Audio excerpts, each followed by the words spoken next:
ng'oyagala okumanya ebiriko tambula n'abaliko enzige ebuuka nanzige olaba n'abazungu baakiraba nti birds of the same feather kati nno nkuleetedde banywanyi bo mu nsonga zonna ezikwata ne tekinologiya Yoshtech Services bw'ova ku bano ogenda kuwangatto Yoshtech Services be baliko oyagala kukuzimbira website oba application olina ekyakubulako mu system ya kompyuta yo bano babinoonya ne babikomyawo oba kyewandiise data recovery tebakoma okwo Yoshtech Services era bakuyamba okulaba ng'olina obukuumi ku bibanja bye ebya intaneti kiyite cyber security services era nga bakanika ne computers bano nakugambye bannakinku mu tekinologi era nawe ayagala okwebuuza ku kintu kyonna ekikwatagana ne tekinologiya tukwaniriza oyagala cloud services network services oba software development naawe beekwate basangibwa Rubaga Road opposite Barbados Hotel okuliraana Trinity Christian Church bakubireko ku noti 7 noti 5 519 715 oba noti 787 996 667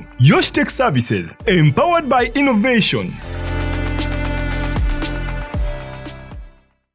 Obulamu bunyuma, obulamu buwooma. Ekyo tekiriiko awakanya wabula obulamu bunyuma bulamu agugi mazima wuliriza nkuleetedde ekyokuddamu ku ndwadde ez'enjawulo ezituteganya mu bulamu gwe wamma ne tulema okweyagala. JS Medical Hubs bano bakugu mu kujjanjaba ebizimba mu lubuto tujjanjaba hania n'abulira ddala otawanyizibwa ndwadde za lususu ebimmonde ku matu enkovu ezizimbye oba nsundo byonna tubibuzaawo ate nno tetukoma okwo era tujjanjaba ulcers sukaali pressure n'endwadde endala nnyingi abatawanyizibwa mu nsonga z'omukisenge nammwe tetubalekeredde tulina JS Body Cleanser nga bw'olinywa lino likamula obucaafu bwonna mu mubiri olwo JS Immune Booster ne lizimba obutaffaali mu mubiri linyweko weetangira okulwalalwala ku JS Medical Hubs eddagala tukozesa lya butonde teririna bulabe yadde. Basebo ne bannyabo mbalamusizaako mu linnya lya Mukama waffe Yesu yenze musawo John Sewanyana wano ku JS Medical Hubs njagala okujjukiza ekintu kimu nti obulamu buli mu ngalo zo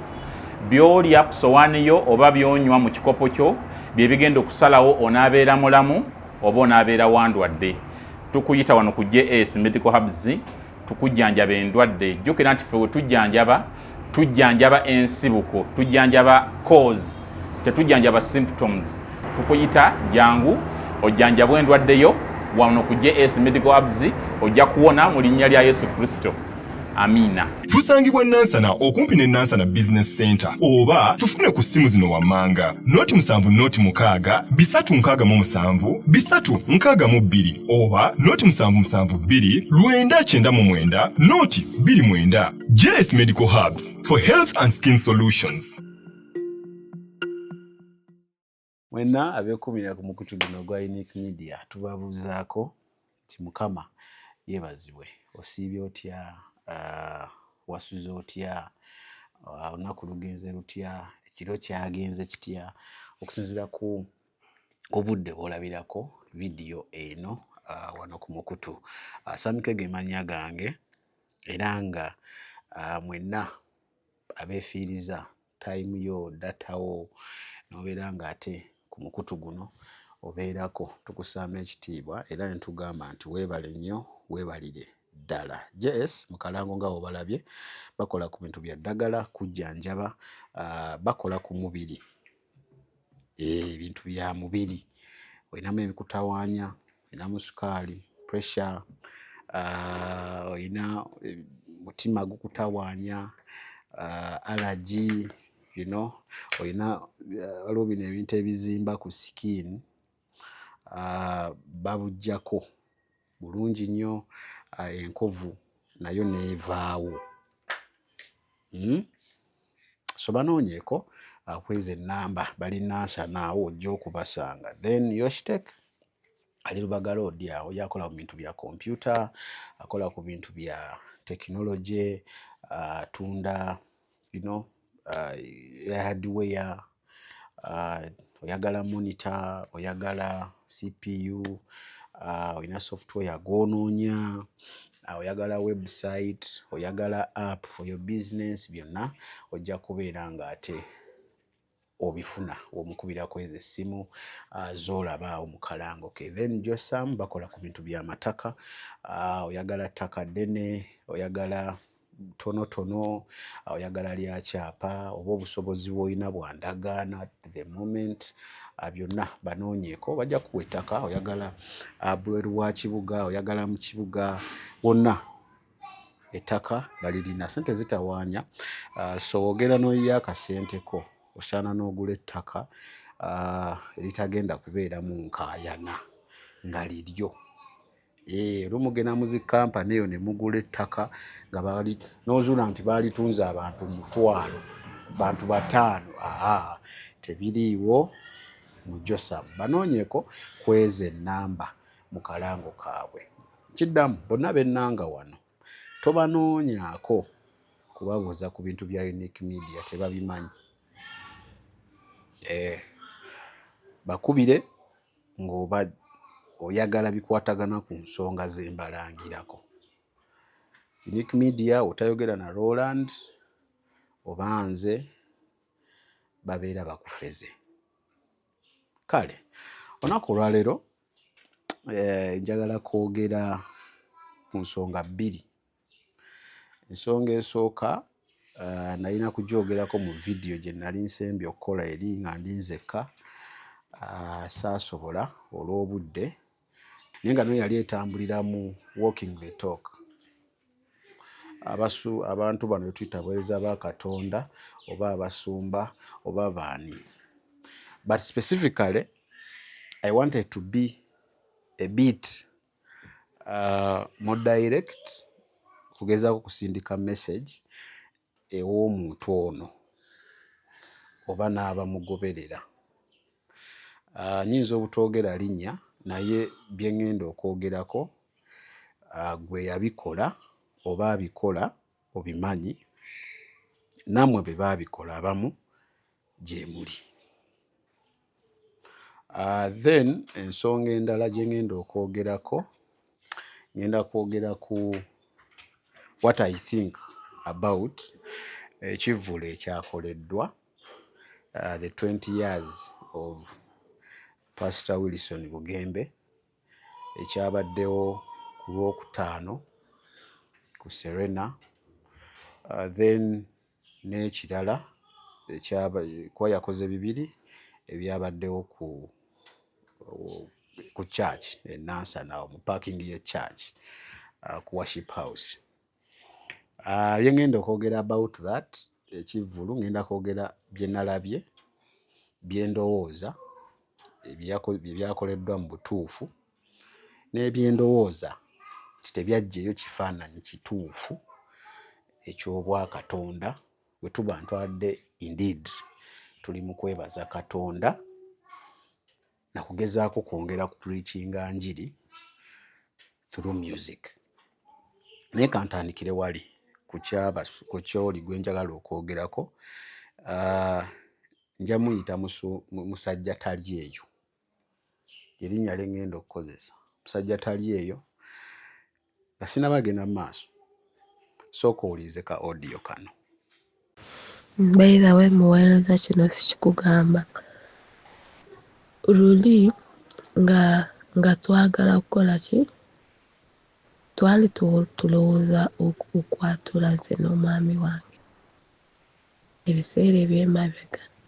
Kati nasookera ku nemugamba nze nange nawulirako ku message, so weebale nnyo obuweereza, nange mpulira njagala kwatula nze n'omwami wange twagala kwatula. Era munnange yazirabanga naye teyanziraamu. Neeziramu ndowooza nemusindikira message era n'agiraba teyanziramu. Nembevaako kati twafuna gwe n'otwatuza. Nange neemala nenkola ki? Nemusharingirako olwo olunaku lwennyini bwe twayatula. Ne ngamba munnange muweereza, Mukama yeebazibwe, twayatudde ne muweereza we yagiraba munnange yankubira essimu saagirina nali nfulumyemukko katono nenkomawo nensangako miss call. Nasooka kulaba message mbu Mukama yeebale weebale kwatula naye don't take over his advices. Kati bwe yankubye n'angamba nze mbadde njagala kugamba munnange omuntu oyo tomwesiga nnyo, oyo alina yeesuwa omulala.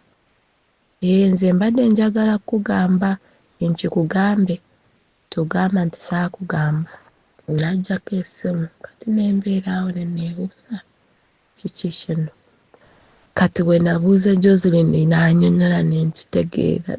Ne wayitawo ebiseera ne ngenda ne ndaba ne ku YouTube waliwo omusajja eyali alina obubaka ku madiini, Same n'agamba tayatulanga, Same n'amukubira amwatuze. Kati awo naye nkitegeera. Joseline yaŋŋamba tumusabire.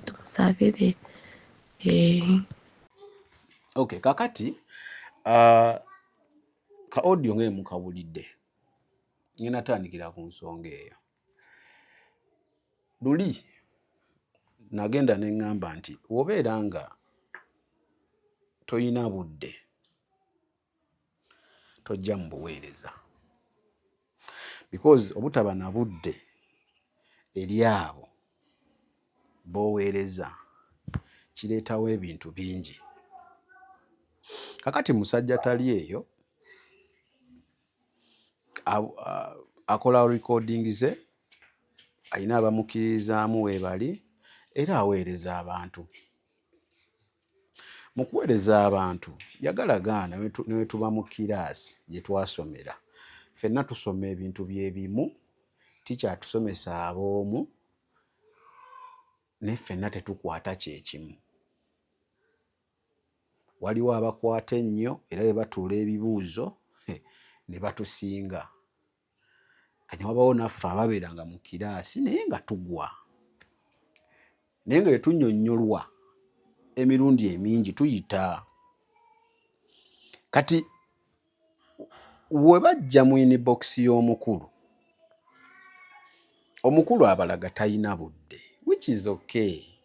Ayinza oba aziraba n'asuubira obbaddamu ne yeerabira, ayinza okuba akwatagana n'ebintu bingi, so n'abeera nga tafunye budde.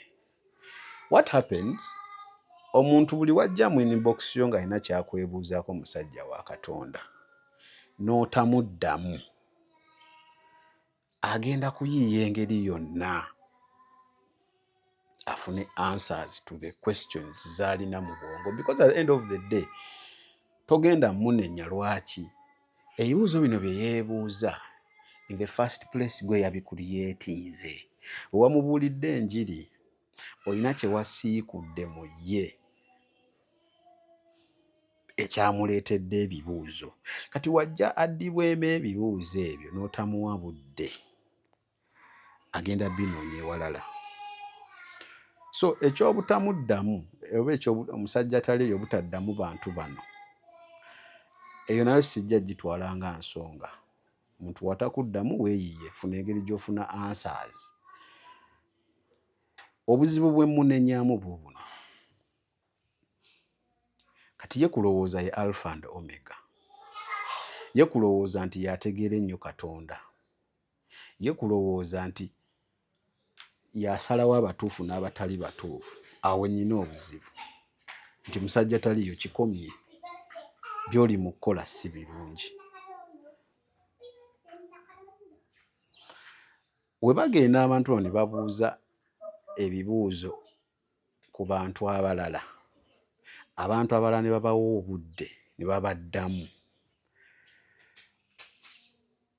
omukulu anyiiga.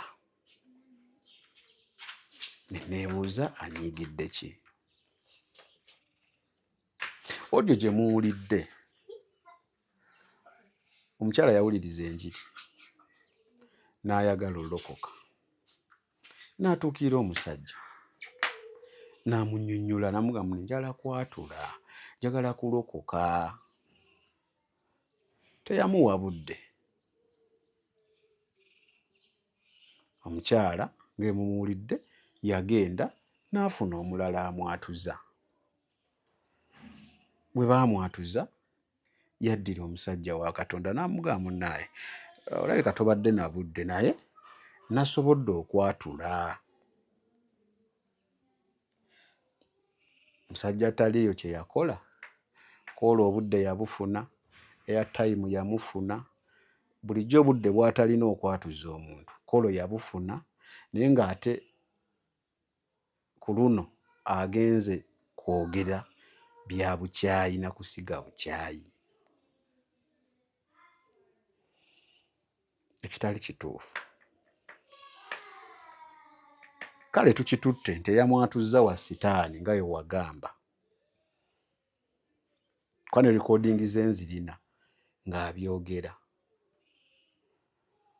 Mu bigambo bye yagamba, wayatudde nayo ye yakwatuzza bya wa sitaani. Tobikkiririzaamu ebyo bye wayatudde. Nali nkusuubira musajja wa Katonda omugamba munne wagize bya sitaani tobikkiririzaamu, kati kankwatuze kale ebituufu. Naye nakyo tewakikola. That is wrong. Ekyokubiri, tosobola kubeera nga opurikinga ku love, mukwano, kwagalana, nga gw'osiga bukyayi.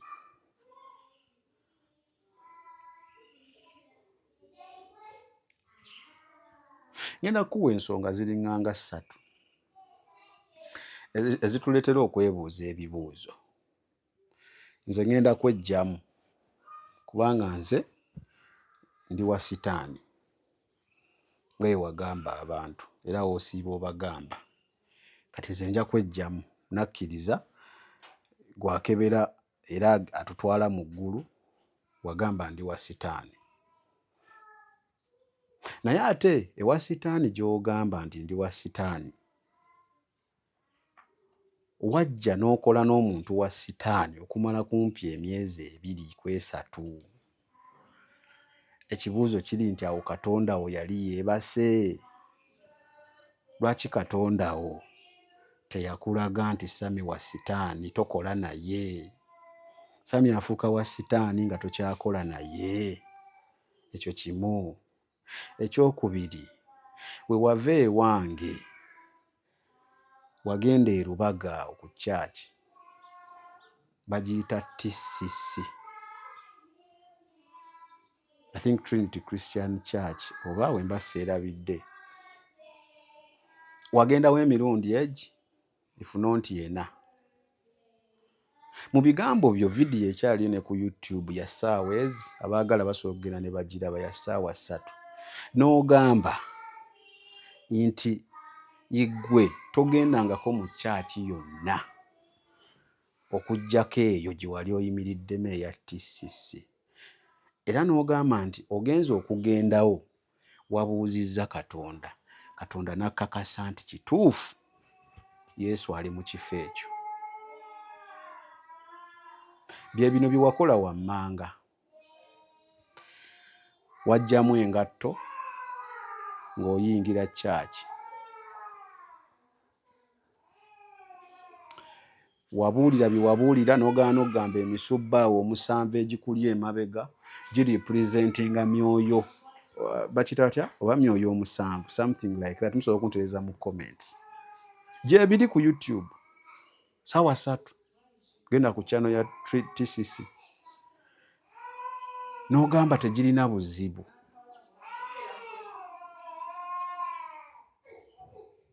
N'okola n'ebirala byonna bye bakola mu kyaki awo. Kasita baakugambako ng'omusumba abadde straight forward naawe n'akugambako munnaye nagamba munnange wafuna omukisa gwe n'olaba bino by'oli mu tugamba. Tubadde tusaba by'oba otugamba, wabula ekintu ky'okubuulira si kirabo kyo. Musumba we yaggamba, wemba nnimba bannange munjulire, njogera mazima. Nali nasirika nga saala kwogera ku bintu bino nga tukulesa ofune wiiniyo naye ate tukizudde oli mu kwonoona. Musumba n'akugamba tubadde tukusaba musajja tali eyo, tubuulire bye walaba mu ggulu, tubuulire obubaka buno Katonda bw'akulaga, naye ebyokubuulira si bintu byo tobuulira. All of a sudden abo ne bafuuka basitaani, n'oyogera bino ebigambo bwammanga mu recording zo. Basitaani kubanga bajjamu engatto, naye z'obadde ojjamu emirundi ena gy'ogenze ku church, emisubbaawo 7 gya sitaani, weerabidde wagiwaana. Okategedde? Kati ekibuuzo kiri nti buli atakwatagana naawe gwe mufunyemu obutakkaanya aba wa sitaani.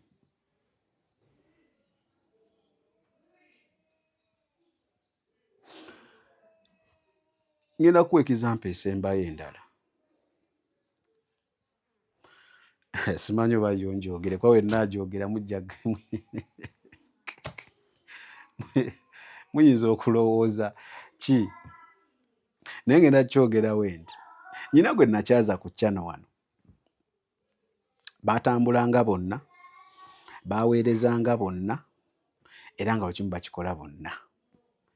Era ebiseera ebyo ng'omuntu wange gwe nkyaza ku channel wano wa Katonda nnyo, era nyina zi recording nga musajja tali eyo gwe kennyini ogamba omuntu ono awo wookutte we watuufu.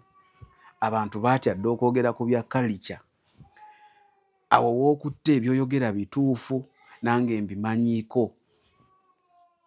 Era nyina recording ng'abantu bakubuuza nti omusajja by'ayogera ku Unique Media bituufu, gwe kennyini ng'obaddamu obagamba mumuwulirize mutuufu.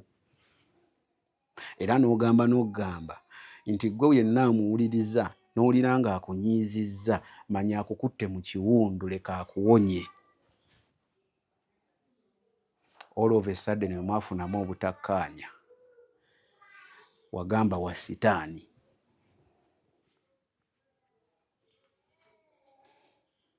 Wagamba wa sitaani.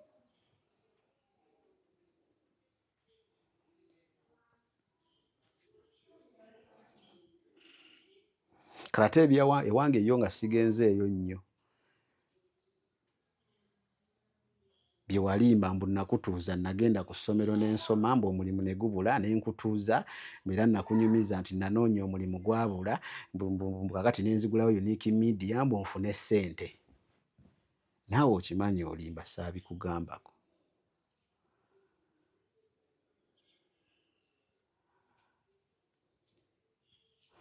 Ekikubisa abantu amasimu gwe obudde ng'obutadde muku ono mukyamu ono mukyamu, era twakubira simu babuulira kigambo kya Katonda.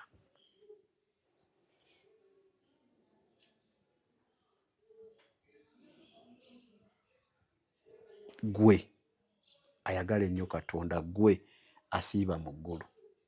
Ekyasinga okunjjayo okukola vidiyo, musajja tali eyo yagamba abaana, yabuulira ku alina audio gye yakola, simanyi oba yayogera ku topic ki. Abaana ne bamubuuza n'atabaddamu, omwana omu n'amubuuza n'atamuddamu, naye ndowooza we yamulemerako nnyo. Musajja tali eyo yagamba nti Bayibuli gisomyemu, mbu Bayibuli gisomeemu ebyamakulu, ebitali byamakulu bireke. Ekibuuzo kiri nti Bayibuli mulimu kasasiro, ebimu tebirina makulu. Ko wakyogera Bayibuli gisomeemu ebyamakulu, ebitali byamakulu byesonyiwe.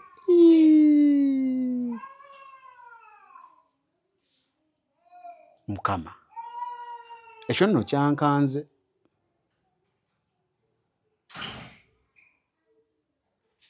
Kalwaki tugamba ebyamakulu bye biriwa gwasiiba mu ggulu, ayingira eggulu buli w'oyagalira, n'ebitali byamakulu n'obitugamba.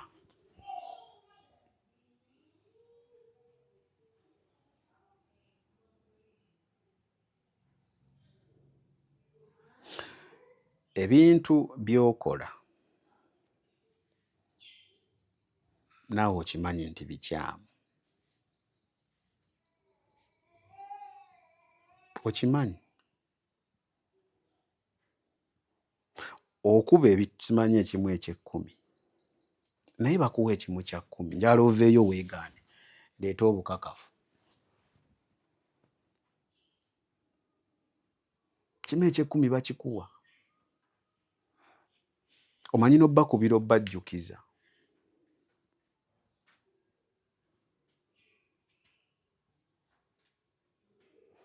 Gwe n'abeera awo nga buli gw'otakwatagana naye yowa sitaani, buli atakwatagana naawe olinayo akagambo kokusimanya kano mind, buli agezaako okukwestioninga omuddemu, oyo abeera na kano mind, avudde mu by'obwakatonda kati alowooza na mubiri.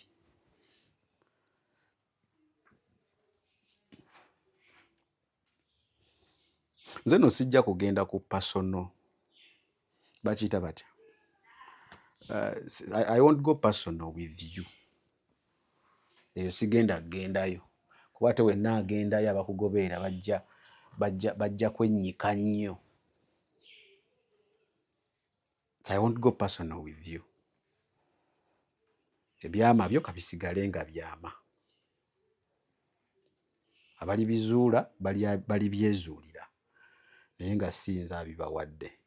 Nze ndi mu ngeri gy'okolamu mirimu.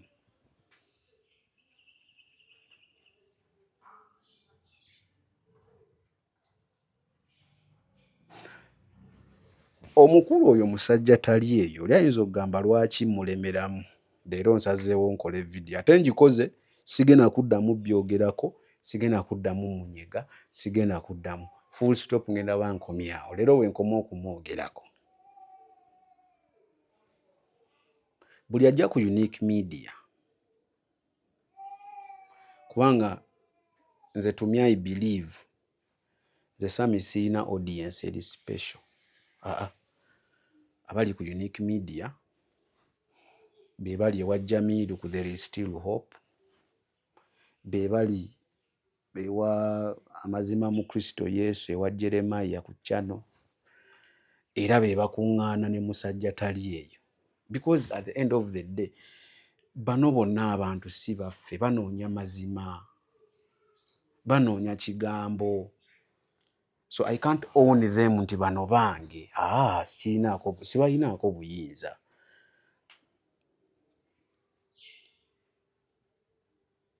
Naye buli ajja ku Unique Media ne bakuŋŋaanirako gy'ali, abawa amagezi ga kugulawo YouTube channel. Gye bali eyo bababba, gye bali eyo Sami akolamu ssente, gye bali eyo gy'oli eyo wakyamu. Kwe nakolamu mmeka?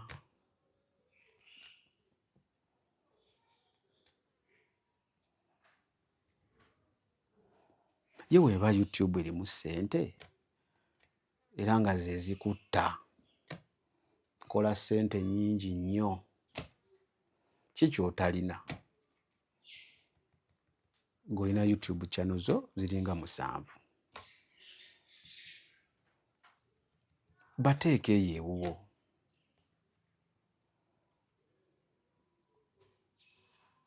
Omanyi nze Sami sitera kwejjusa, naye natuuka ne ntandika okwejjusa. Lwaki?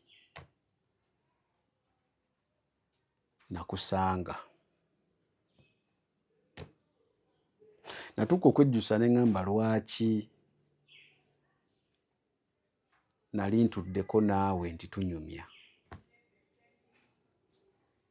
Because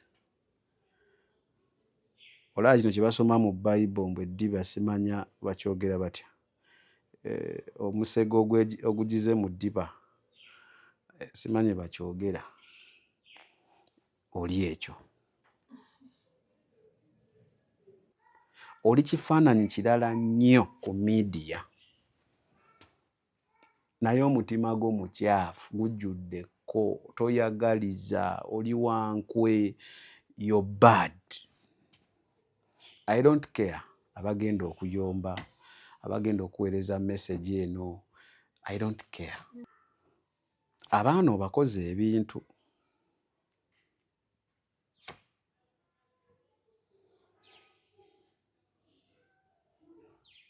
Era mu inbox ate kino nakyo kankikugambe musajja tali eyo.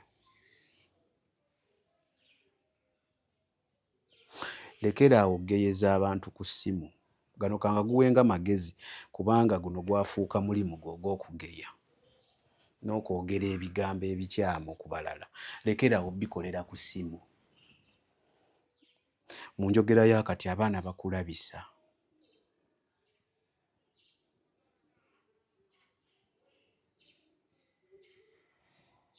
Omanyi okugenda n'owuliriza obujulizi neeyo n'obujja eyo simanyi kati olinako message emu gye wawa. Era nakino omwana yakiŋŋamba n'abimpeereza. Wawa message emu ekwatagana ku Bakatholiki. N'ogamba Katonda yabikutumye, Katonda yabikulaze. Surprisingly, nga message gy'oli mu kuwa omu ku baviewers bo abakugoberera baagiwulira emyaka ng'esatu emabega. Nga waliwo omuzungu agiwa, watuula n'ogiwuliriza n'ogiteeka mu mutwe n'ojja n'ogyogera nga Katonda ye yagikulaze.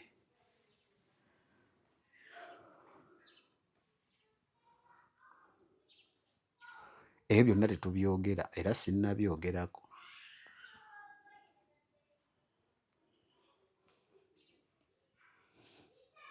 Okitegeera baŋŋamba olina n'akatabo era k'osoma ke wajjamu bisitoole byo. Ebyo byonna sigenda byogerako.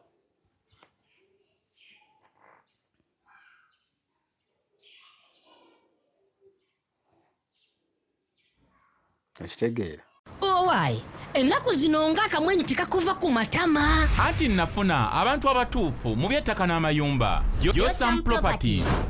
Bano bakufunira ettaka mu buli sayizi yonna gy'oyagala. Oyagala lya kyapa oba lya ndagaano. Oyagala lya kulimirako oba lya kulundirako. Naawe ayagala ery'okuzimba. Basangibwa Nansana okumpi ne Nansana Municipal Council. Bakubire ku ssimu 074 95 33 61.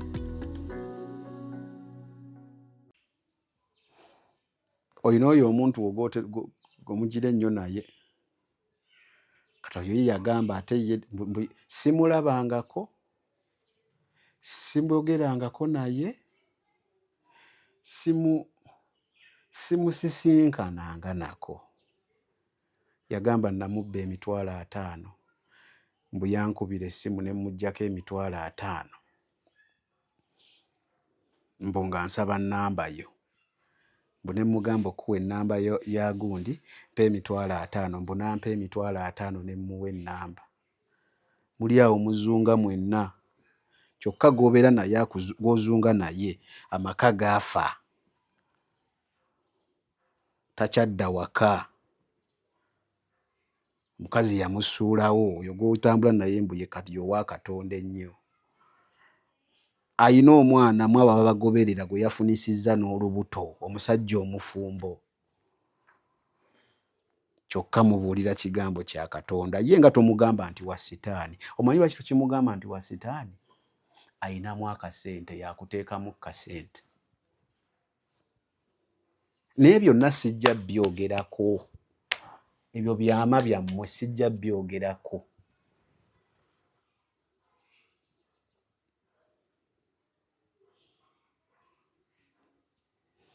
Ng'omusajja wa Katonda olina boogobye mu mayumba bangi. N'obaleka nga bali homeless. Gwabuulira ekigambo kya Katonda. Naye sijja byogerako.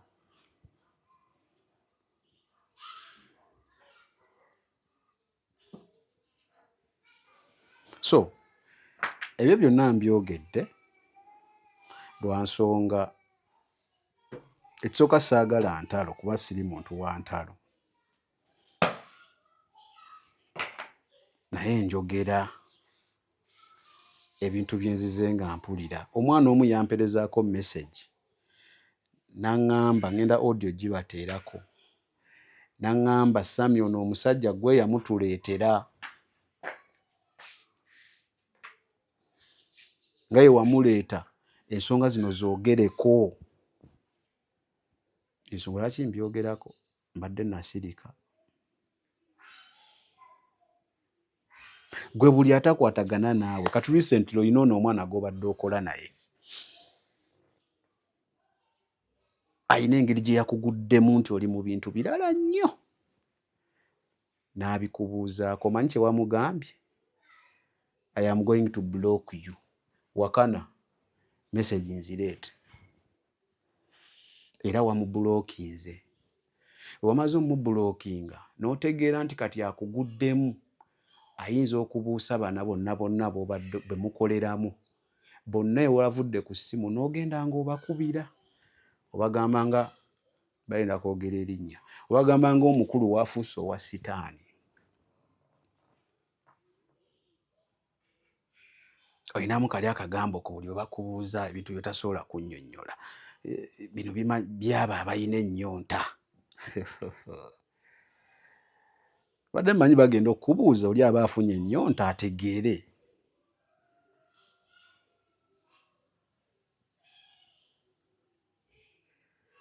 I think awo nveewo tekimala. So message yange eri emu weetereeze. Pasoni etasobola kuba mubi, B n'aba mubi, C n'aba mubi, D n'aba mubi. Kansembyeyo kano. Gwe omusajja wa Katonda ow'amaanyi amanyi amazima. Lwaki okuŋŋaana n'abantu be tumanyi nti bafere babbi? Lwaki okuŋŋaana n'abagolemu? Simanya golemu be twayogerako wano.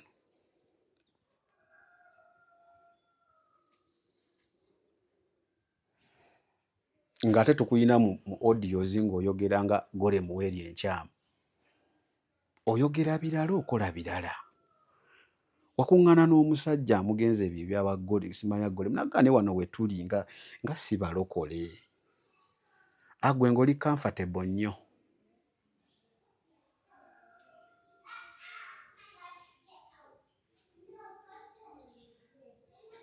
Olaba watuuka n'okugamba nti bakukoppa. Mbu bakuwuliriza ne bakukoppa. Omusajja oyo gw'olaba asooka awuliriza bintu byange n'ankoppa.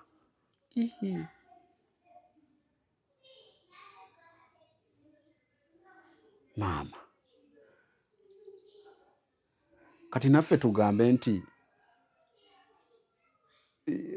oli mukoppa John oba oli mukoppa biri mu Genesis kubanga osoma Bible. Ate Bible gy'osoma nange gye nsoma. Abantu abagoba mu okuŋŋaana kubi bakuveeko kwa sitaani sabira ewuwo enkuŋŋaana osiiba ozikola gw'oba okola zaaki. Muganda wange no script gye wawandiika tewagibala bulungi. Naye leero kankukomyawo. Leero nkukomezzaawo weetereeze kyensaba kiri kimu. Nze ne wootanzirira tonzirira. Kwanze mmanyi amazima amatuufu. Okitegedde? Nze kyenkusaba kiri kimu weetereeze. Abantu batosobola kubawa budde kubannyonnyola bintu byo baveemu. Ekirala airtime tofuna airtime wa bukyayi. Bano abantu tolina gy'obatwala. Nkimanyi okyefuula weeyisambu ng'omunaku, oyambala bisando, weeyisiza ddala mbu ng'atayinaamu. Sente ozo zifunye. Ezo zonna sayini za bufere na bulimba.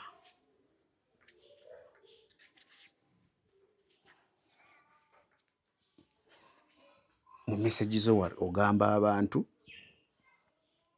kwega bingi ebyokwogerako ogamba abantu firimu za Yesu mbi simaleke balekerawo olaba firimu ya Yesu kyokka ate we mwagenda mu lukuŋŋaana ate wabateerako firimu za Yesu leka by'oba oyogera by'oba okola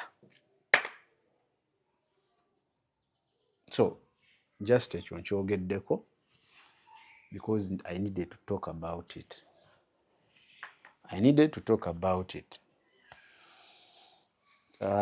Bikyuse nze tonzirira sina kyenkwetaaza naye weetereeze ebyo nabye nkonye ku facts nkugambye mu personal life I'm not going to go there kubanga ate ebyeyo bikanga wagamba tolina mukazi it is okay tolina baana it is okay ebyo bibyo sijja kugendayo ng'olinga munnange Peter yali Petero it is okay naye ate wonna alemeramu nga tokyusizza naye onja kugendayo n'obukakafu so oba tofunye budde buyamba omuntu n'agenda n'abufuna ewalala ne bamuwa obudde ne bamuyamba toddira muntu ono bintu mugaba bintu bya kisiru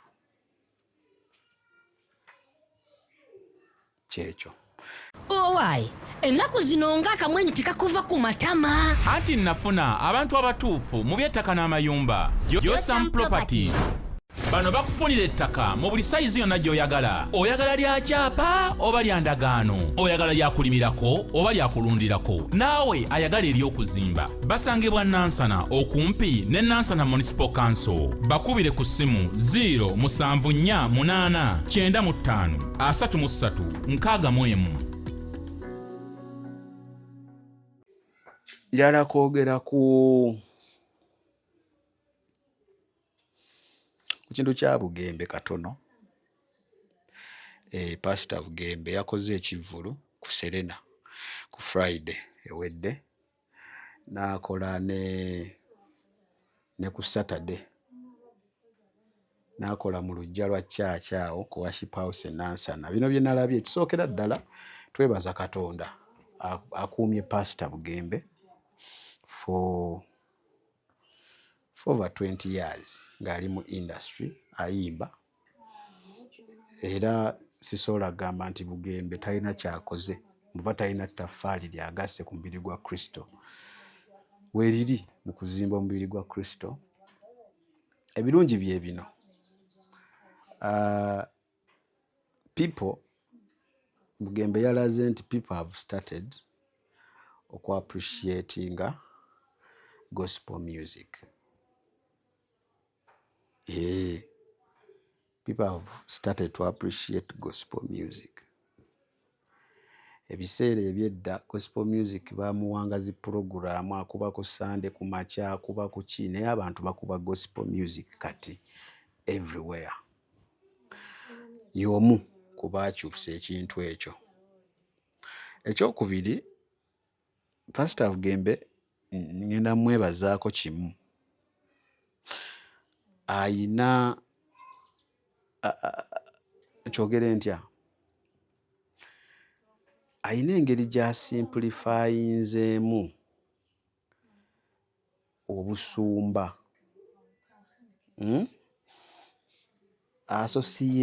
ayina engeri gy'associatinga n'abantu. Omanyi abasumba b'edda kankolewo nti okugjayo kye ŋŋamba abasumba b'edda babeera eriyo teboogera nnyo n'abantu eva abamasuuti yenna atuuya n'okufa ne tagajjaamu kugamba kukanga kanga okwo but he's a simple guy akulaga nti Yesu wa buli omu.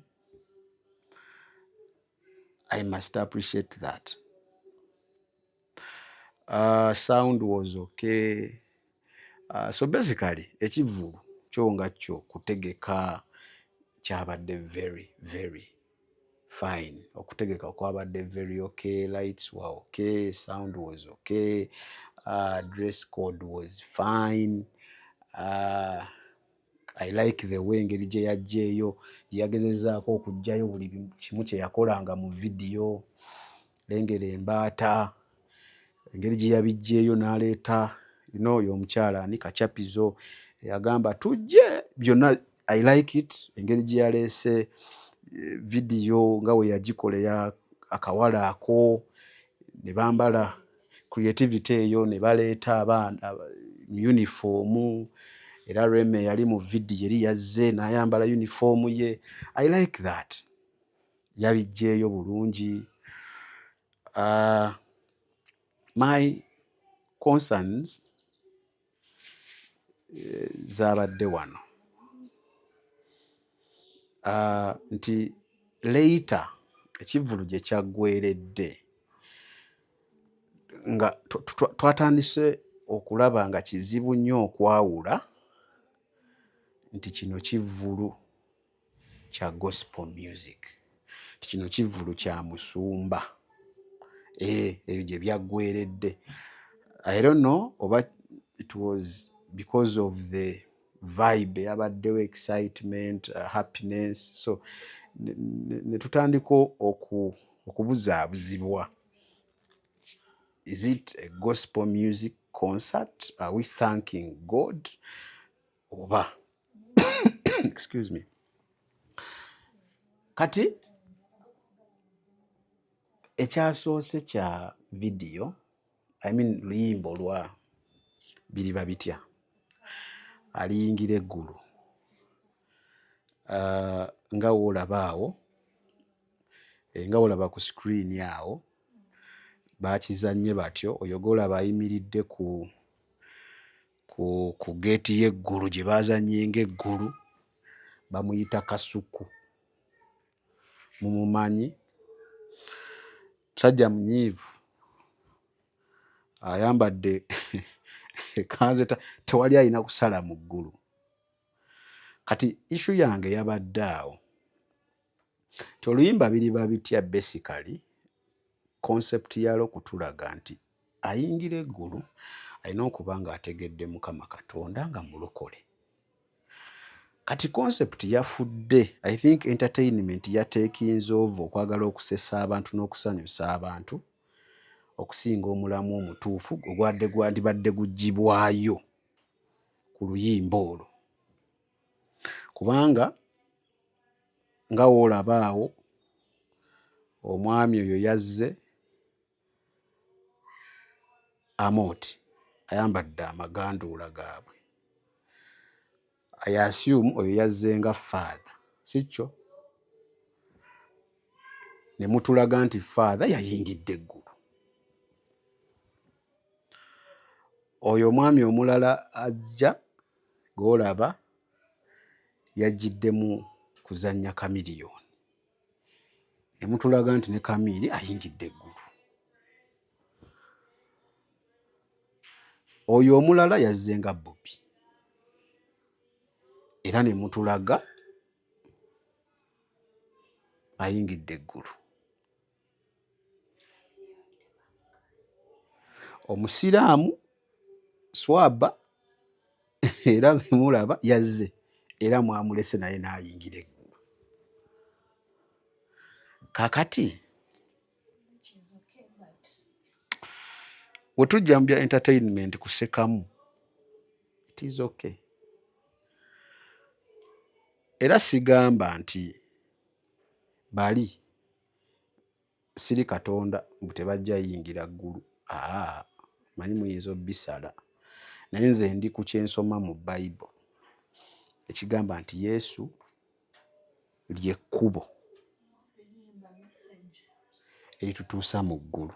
Kati ne message y'oluyimba etulaga era otugamba oba toyina tiketi ekuyingiza mu ggulu togenda yingira. Kati bano bayingidde wa? Wali oyimba ggulu lino lye tumanyi lye tukolerera oba waliwo eddala? So those are the questions zembuuza about this. Kati okujja ngo tuga it was all about entertainment. Kuba kati nze wemba nazze mu kivulu kya Pastor Wilson Bugembe naye ndabanga concept gy'oli mu kutula gomanyi art kintu kizibu nnyo.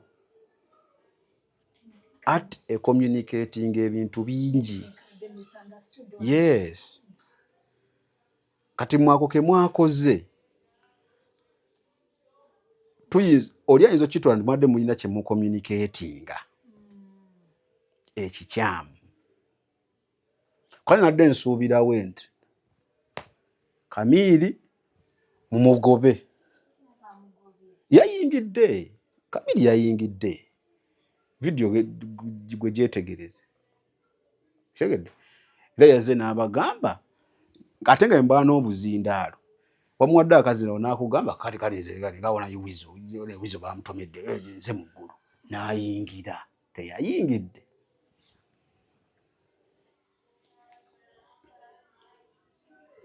So kati kyekyo kimadde mu communicatinga kikyamu wadde olina obbagoba Kamiiri Bobby ne otulaga nti waliwo abazze nga bo bamanyi Katonda bo ne bayingira. Message yandituuse osanga wandifunyeeyo n'abaatula obulokozi.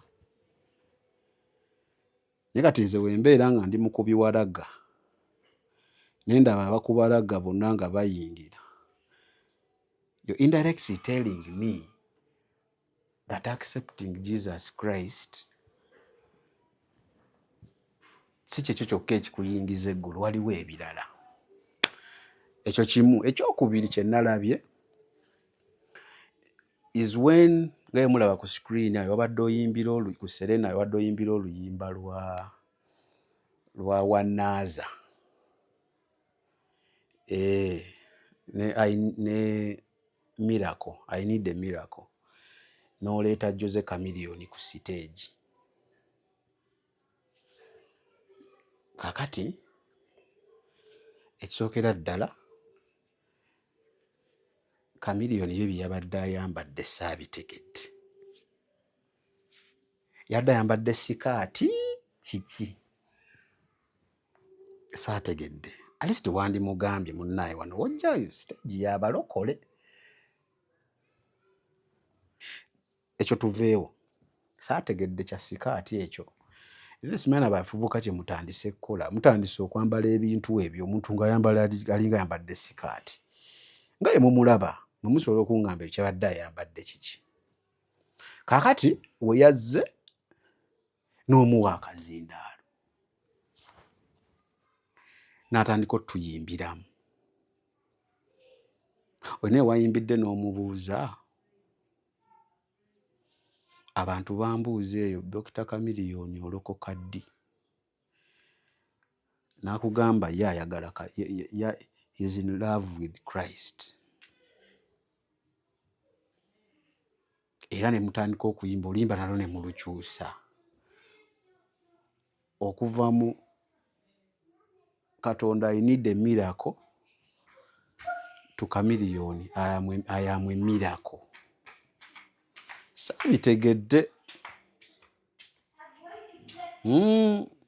Omanye ebintu bya gundi bino ddala ng'oli mu kifo ng'ekya pasita kati waali. Ebintu ebimu oyinza obikola ng'obikola maybe these are your friends nga story tuzze tugiwulira baakuyambako here and there tebaakuwa buzibu baabeera mu video zo you know and all that nga ewozza onyumya story yo. Naye tolina kwerabira nti olina ky'olipresentinga ye Katonda.